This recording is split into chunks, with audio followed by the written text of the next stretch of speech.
सुनो जी, अगले हफ्ते शबाना दी शादी है ते तैयारी भी करनी पएगी। हाँ पता है, पर रिश्तेदारा नाल शादी मतलब खर्चा ही खर्चा। खर्चा ਤਾਂ ਹੁੰਦਾ ਹੈ ਪਰ ਜਾਣਾ ਵੀ ਜ਼ਰੂਰੀ ਹੈ ਵਰਨਾ ਗੱਲਾਂ ਸ਼ੁਰੂ ਹੋ ਜਾਂਦੀਆਂ ਨੇ।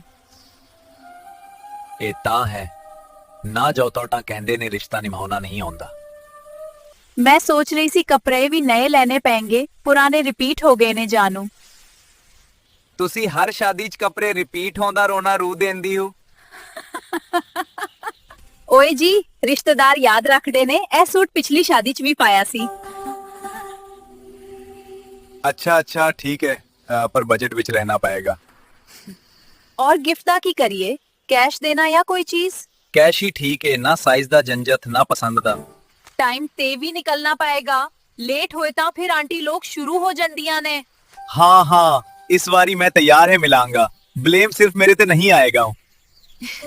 बस फिर ठीक है, शादी एंजॉय करांगे, बाकी रिश्तेदारां नु अल्लाह संभाले।